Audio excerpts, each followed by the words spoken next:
What is going on, YouTube people? Today, another edition of the weekly sports card market update. As the National continues to creep up. What are we up to? I have it on the next slide. Let's see. What are we at? Where's the countdown ticker? 10 days. When you boys and girls are all watching this, we will have off-centered coming up this week. Probably lots of national talk on that, as we are down to it now, folks. We are down to it. Speaking of the National, shout out to channel partner ComC, sponsor of today's video. As we mentioned last week, bunch of promotions at the National, 25% off select and elite on-site submissions. If you want to save on some shipping costs, drop a bunch of stuff off to submit while you're there. Or if you buy a bunch of stuff while you're there and you want to send it off to ComC, you could box it up and do it there as well and not have to worry about shipping all that stuff in. First up, as we mentioned, the National is quickly approaching. And we have a little bit of odds and ends of national news to talk about. Nothing significant. But if you're planning on attending, ladies and gentlemen, you are going to be thrilled to see this next slide. This was an update from the Donald F. Stevens Convention Center from a week ago. Cooler, quieter, greener.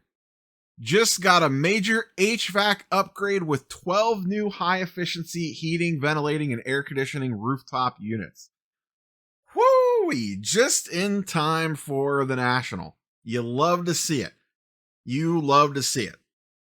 There is nothing worse than that convention center in a late July, early August day when the doors have been opened all day and all the humidity pours on in. I have not looked for an extended forecast yet to see how hot it is supposed to be during the National, but it is typically pretty warm.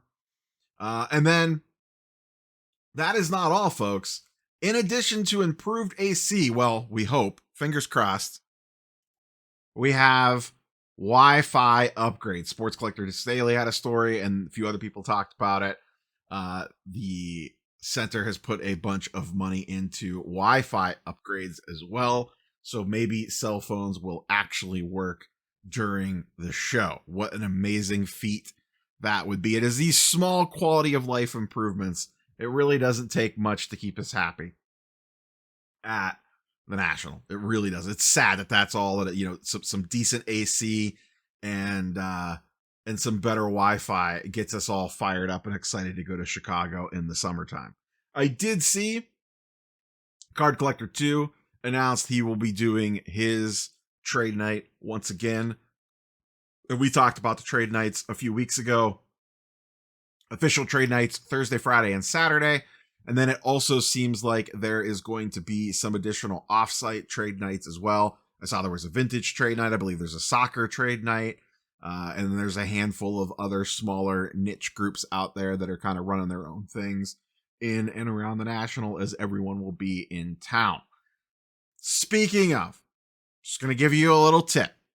If you're remotely considering going in 2026, I know, a whole year away, but I have booked my room already. The Hyatt Regency, which I have not stayed at before, but it is directly across the street. It was the first one that I saw that was directly across the street that had rooms open. I saw someone post about this in a Facebook group, and I knocked it out. $250 a night for what I believe is a pretty decent hotel, one of the nicer ones around the area, directly across the street. You can lock that in now. You could pay like an extra $50 and make it so that it is refundable. Not a bad idea if you are remotely considering going. Hotel prices, one, you can't even find hotels right now. But when it gets just a little bit closer to, those hotel rates jack through the moon. I saw some hotels for $450, $500 a night for the hotels right around the National. So you might want to lock this one in early, and you could always cancel it if you click the little button to add the cancellation on. You don't have to pay anything ahead. It just locks it in for you, and you're good to go. If you're planning on attending in 2026, even if you're not 100% sure yet, but you're pretty sure you're going to be there, not a bad idea to lock that room in. Like I said, I have not stayed in this hotel before. I typically stay at the Crown Plaza. That's where I'm staying this year.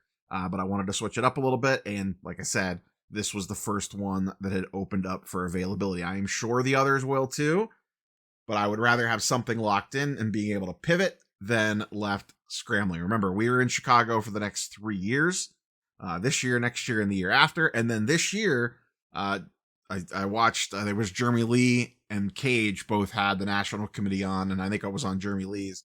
They were talking about the vote where after this show, we will know if we are headed to Atlanta or Detroit. I am I am openly rooting for Detroit. No offense to Atlanta. I do not want to go to Atlanta in late July, early August. And Detroit is a lot shorter drive. Detroit's even closer than Chicago for me. So Detroit would actually be fantastic. If you're asking me to bet, I think Detroit wins. That's going to be my guess. I think Detroit pulls it out because I don't think the dealers are going to want to drive all their crap down to Atlanta. That's just me. Atlanta is one of the most difficult cities to drive into. I have a sneaking suspicion Detroit's going to pull it out. Maybe I'm wrong. We will find out. The biggest story of the week, the year, ever. We don't really know yet. Just a quick update on the counterfeit autograph memorabilia. Is it affecting cards? Is it not affecting cards? We really don't know. Scheme, suicide, just a lot of craziness with theirs. There's really no new updates since the middle of the week. Nothing new has really come out. I would assume at some point in time we'll get some legal filings or things like that maybe we get some details out of. But this will probably take a little bit of time to play itself out until we truly know the scope of what went on here. I will say, I would be very careful buying any autographed memorabilia specifically. And I'm not as concerned about in-person autos on cards, but we'll just have to wait and see. But anything that has one of those holographic certification stickers associated with it, specifically from JSA, TriStar, Fanatics, and Panini, those seem to be the big ones. I would at minimum be side-eyeing it. And I will tell you, having floated around a few Facebook groups this week, that boy, oh boy, are people starting to dump their stuff onto the market. There's one, you seeing constant posts of people trying to sell. And two, you see a flood of posts of, is this legit? And a lot of the responses down below are, it doesn't look like it is. So buyer beware out there. Boy, oh boy, it would really suck to be going to the National and you're one of the auto memorabilia dealers and you're getting ready to set up to sell your wares.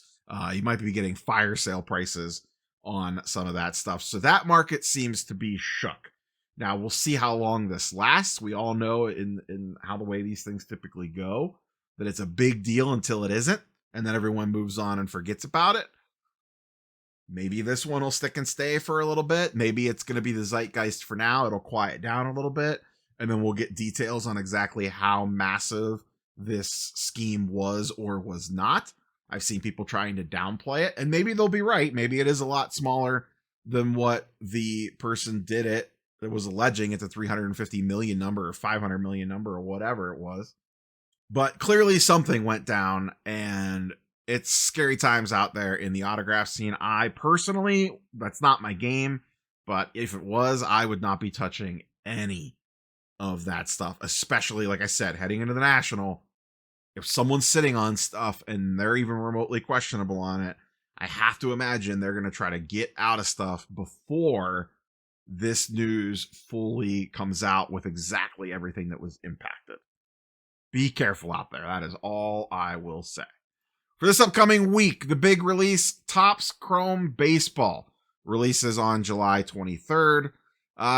Generally a pretty hyped product, but the rookie class this year is a little on the meh side. Now, James Wood, don't get me wrong, having a really nice season, really, really good, but kind of the only real player in the product. Jacob Wilson's been fine, but I don't know that this has the bangers that last year did. Last year was absolutely loaded.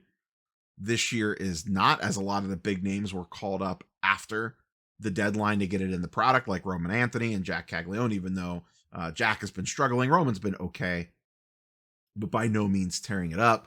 But James Wood is going to be the headliner for this product. We will have, I believe, the MVP buyback is back in this product. We have mega boxes coming out in August. And they've been announcing a bunch of little like random subset inserts and things like that. I saw that there's going to be some of those gold logo man 101s in here. I saw the Paul Skeens one floating around Instagram and Twitter today, actually earlier today, prior to recording this, along with some other short printed inserts and stuff like that.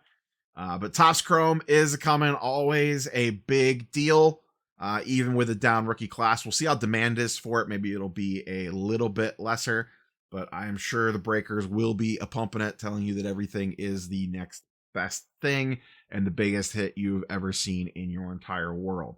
As it stands, I don't know that I plan on opening any of this. I thought about it. Maybe I'll snag them. I did not. I had the opportunity. I did not purchase any boxes when it went up for the initial pre-order.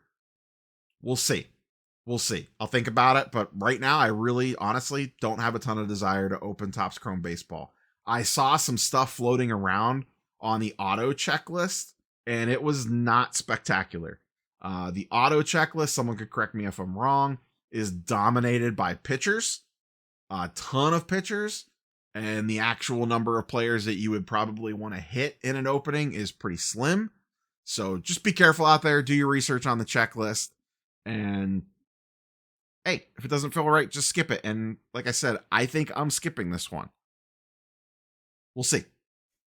Speaking of Topps and Fanatics, a new class action lawsuit going after Fanatics, citing that the Fanatics and the leagues have created a card monopoly. This one was filed this week. Lesko did some coverage on this as well. This story is over at Sports Collectors Daily. If you want to go check it out. I know a lot of people clamor for this stuff, but I think it is a lot trickier to prove than what people realize. We'll see what happens here. This just got filed. If it's anything like the Panini and Fanatics lawsuit, this could take years to play itself out. And as I talked with, when I had Paul Lesko on and we talked about the licensing stuff, the leagues are kind of allowed to do what they want with this stuff to a degree. And it's not like if they get broken up that they're just automatically going to hand out the licenses to the companies that you want. So we'll see what happens. I am sure this will not be the last one of these or some type of one of these floating around out there as we kind of move through time. The dueling Caitlyn Clarks. We kind of mentioned these last week. Just a quick check-in on these. The Immaculate with the Rookie of the Year 2024 inscription on it is sitting at 180,000. This one's got 3 weeks left on it. And then the Fanatics Collect one has less time on it, 5 days, also at 180,000. So as of right now, we have dueling prices. We'll see where this one ends, the Flawless, and then the Immaculate will be following it up a couple of weeks later. So it'll, like I said, it'll be kind of interesting to see where these two line up at in regards to final sales price. Flawless, obviously the better brand. I like the inscription better on this one myself personally, but these are both really nonsense cards. They're not player worn. They're not game used. They're not from any specific Dick's, Walmart, and are basically out of a Panini instant product. So, you know, take that for what it is. But these are going to go for absolutely wild prices. Let's swing over and look at some charts and graphs. It's going to be a little bit of a shorter one today as I have a busy Saturday. Baseball. And shout out to Market Movers, link in the description down below.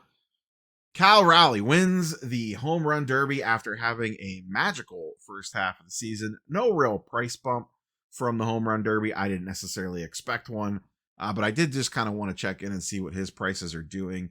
And boy, oh boy, what a year he is having and what a year his card prices are having. This is his first Bowman in a PSA 10 and also the raw version. I guess I could throw a PSA 9 up here as well. Just to be complete, though, there are actually way less of those. Very few sales of a PSA 9.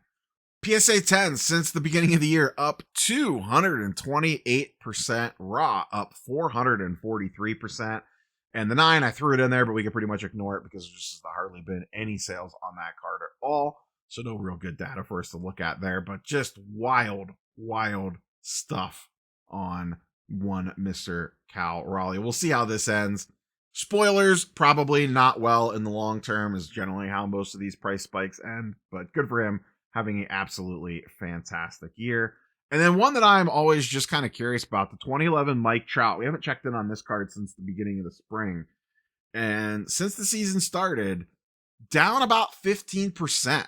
This is down to just under an $800 card now. And he's actually been okay this year. The batting average is not spectacular. His power numbers have been pretty okay. He has played a decent amount of games by his standards. But nobody seems to care anymore. Like, has Trout lost the luster of the hobby? He is no longer the golden boy. He got pushed right to the side by Ohtani on his own team, and then even more so after Ohtani left, and his relevance is just not there. Yeah, I understand all the numbers and all of this and all of that, and the war this and the war that, and this number here and that number there, but he has no memorable moments. He is out of the zeitgeist almost completely right now. He's out of the spotlight. He doesn't really get talked about a ton. And I think this is a good case study for you to keep in mind when you are chasing these players or putting a bunch of money into these players, that even if they're absolutely fantastic, that always is not reflected in their card prices. It really feels like the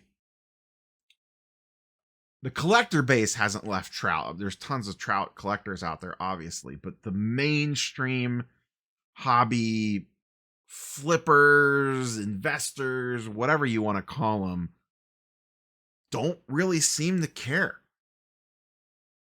about one Mr. Mike Trout, and his prices are reflecting it. We're going to wrap things up there. Like I said, a little bit of a shorter one today.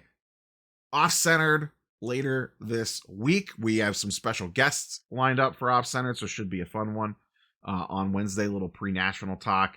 And this is it. This is our last week prior to the national. So there'll be a weekly. Today, obviously, you're watching the weekly sports card market update.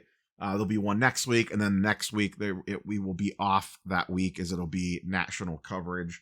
Wall to wall, we'll be doing the daily vlogs and stuff as per usual. If there is certain things that you would like to see content-wise in or around the national, feel free to drop that in the comments down below. I'll see what I could do. No promises, but if something looks like it might be a good idea or something that I could check out, I will attempt to do it. But if there were certain types of coverage that you'd be like, oh, why doesn't anyone ever show this? Or why doesn't everyone ever talk about this?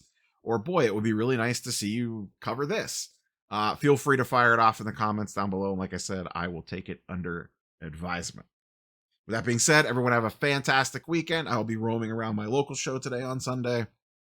We will catch you boys and girls on the next one. Peace.